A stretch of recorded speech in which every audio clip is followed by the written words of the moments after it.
ஆயுத பூஜை அன்னைக்கு வந்து பார்த்தீங்கன்னா, எதெல்லாம் கிளீன் பண்ணமோ இல்லையோ, நானும் என் பொண்ணுங்களும் ஆர்வமா வீட்டு வாசல்லாம் தெளிச்சு ஒரு கோலம் தாங்க போட்டாங்க 2 பேரும் சேர்ந்து. சூப்பரா போட்டிருந்தாங்க.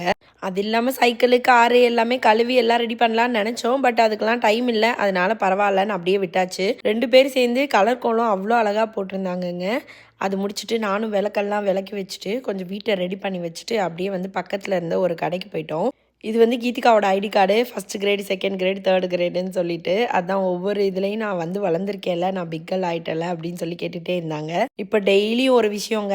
என் முன்னாடி நின்னு நான் வந்து அவங்க வந்து எவ்வளோ வளர்ந்துருக்காங்க, என்னோட ஹைட்டுக்கு வந்துட்டாங்களா அப்படின்றத செக் பண்ணுறது தான் வந்து அவங்களோட வேலை. ஒரு நாளைக்கு ஒரு தடவை செக் பண்ணால் பரவாயில்ல.